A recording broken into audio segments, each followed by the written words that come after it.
Hello everyone, welcome to my channel. So today we'll start with chapter 13, that is sound. So this chapter has been taken from the NCERT science book of grade 8. So I would like to tell you that I have already published up to the chapter number 12 of the class 8 science videos. Kindly go through those videos also, right? So today we'll start a new chapter, that is chapter number 13, sound. जैसे कि इसका chapter का नाम ही बताता है, ध्वनि, या ये सब कह सकते हैं जो आवाज़ जो हम अपनी सराउंडिंग में सुनते हैं या खुद बोलते हैं, इसके बारे में जानेंगे कि हमारे जो शरीर से आवाज़ कैसे आती है, हमारे मुंह से आवाज़ कैसे आती है, हम कैसे बोल पाते हैं, जहाँ जो बाहर साउंड प्रोड्यूस होती है हम उसे कैसे सुन पाते हैं. So this all will discuss in this class, that is chapter number 13, sound. So let's get started. Right. तो आपके स्कूल में जब एक पीरियड से दूसरा पीरियड शुरू होता है तो आपके स्कूल में घंटी बजती है, राइट. या जब आपके दो दरवाजे के ऊपर कोई नॉक करता है या आपके घर के दरवाजे के ऊपर कोई डोर बेल को जो है क्लिक करता है तो आपको जो है पता चलता है कि हाँ कि बाहर कोई आवाज़ हो रही है. मोस्ट ऑफ द टाइम जब हम घर पे होते हैं या कहीं और जगह पे होते हैं तो हमें जो पता लग जाता है कि कोई ना कोई इंसान हमारी तरफ बढ़ रहा है या हमारी तरफ से जो है दूर जा रहा है, फ्रॉम वेयर उसके फुट स्टेप्स की आवाज़ को चलने में. और कई बार तो आपने घर पे महसूस हुआ किया होगा कि हम अपने हर फैमिली मेम्बर के चलने का पैटर्न हमें पता होता है और पैरों की आवाज़ से ही हम पहचान लेते हैं कि ये अब हमारे पास कौन आ रहा है, राइट. सो ये सब जो है साउंड का इफ़ेक्ट है, राइट. तो आपने बचपन में जो है हाइड एंड सीक गेम भी खेली होगी, राइट. इसमें गेम में क्या होता है आपको पता ही है कि एक पर्सन को ब्लाइंड फोल्ड किया जाता है और उसको दूसरे पर्सन को कट करना जो होता है, पकड़ना होता है, राइट. तो जैसे ही जैसे है जो बच्चे उसको आके छेड़ते हैं ताकि वो जो है उसको उसको इरिटेट करते हैं या उकसाते हैं कि आप मुझे पकड़ो. लेकिन how is the blind person able to guess which person is closest to her. क्योंकि हो सकता है उसकी सांस की आवाज़ से या उसके पैरों की खड़खड़ाहट से जो है पता चलता हो, राइट. सो साउंड जो है, आवाज़ जो है, that plays very important role in our life. इसका हमारी ज़िंदगी में बहुत ज़्यादा महत्वपूर्ण स्थान है. क्यों? क्योंकि ये जो है हमने अपनी फीलिंग एक्सप्रेस करने में, राइट, जैसे कम्युनिकेशन में बहुत ज़्यादा जो हेल्पफुल करती है. तो आप देख सकते हैं अगर आपने बोलने की क्षमता ना हो तो अपने जो है फीलिंग्स को एक्सप्रेस करना हमारे लिए कितना मुश्किल हो. और हम अपने सराउंडिंग्स में बहुत सारी अलग अलग जो है साउंड्स को सुनते हैं. जैसे कि आप जैसे कोई लिस्ट बना सकते हो, कौवे की आवाज़, चिड़िया की आवाज़, बाहर रद्दी वाले की आवाज़, सब्जी वाले की आवाज़, ठीक है, बाहर फिर न्यूज़पेपर वाला आया उसकी आवाज़, राइट. तो इस तरीके से बहुत सारी आवाज़, जैसे आपके घर पे मम्मा की आवाज़, पापा की आवाज़, तो सबकी अलग अलग आवाज़ होती है, राइट.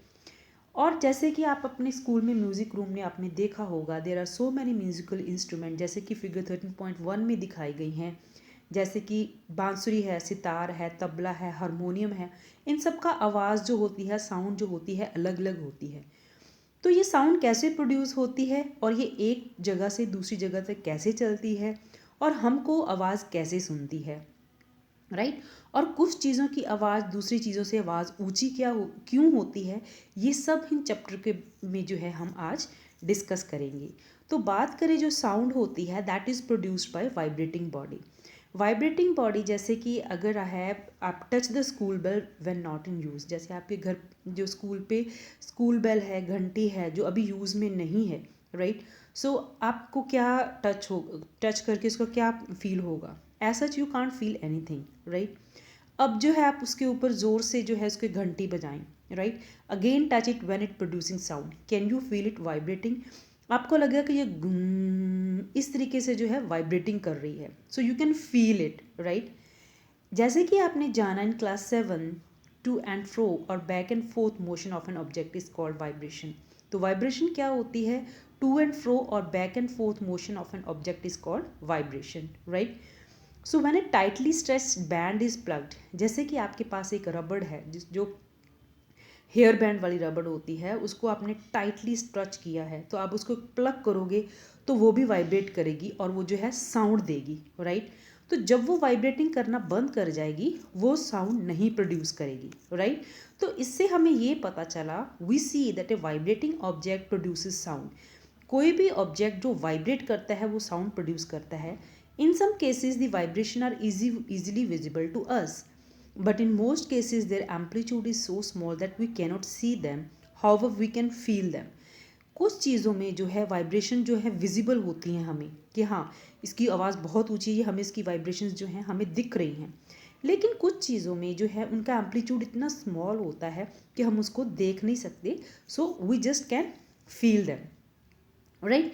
सो जैसे कि आप एक लिस्ट बना सकते हो फेमिलियर म्यूजिकल इंस्ट्रूमेंट की and identify their vibrating part. जैसे कि आपने एग्जांपल 13.1 में इन्होंने जो है कुछ इंस्ट्रूमेंट्स दिए हैं, जैसे वीणा है, वीणा की क्या है vibrating part of producing sound, that is the stretch string. जो उसकी तार होती है हम उसको प्लग करते हैं, हम जब उसके ऊपर थोड़ी सी अपनी फिंगर से जो है मूवमेंट करते हैं तो वो जो है उसमें वाइब्रेशन प्रोड्यूस करती है। तबला का क्या है, स्ट्रेच मेम्ब्रेन है, राइट। जैसे ढोलक का भी स्ट्रेच मेम्ब्रेन है। देन यू हैव फ्लूट्स, बांसुरी में क्या होता है, एयर कॉलम होता है, उसमें अलग अलग जगह पे छेद है जहाँ से उसकी आवाज़ निकलती है, राइट। तो इस तरीके से देखा हमने बहुत सारी म्यूज़िकल इंस्ट्रूमेंट हैं और उनके बहुत जो है सबके जो है अलग अलग वाइब्रेटिंग पार्ट हैं जो कि साउंड प्रोड्यूस करते हैं, राइट।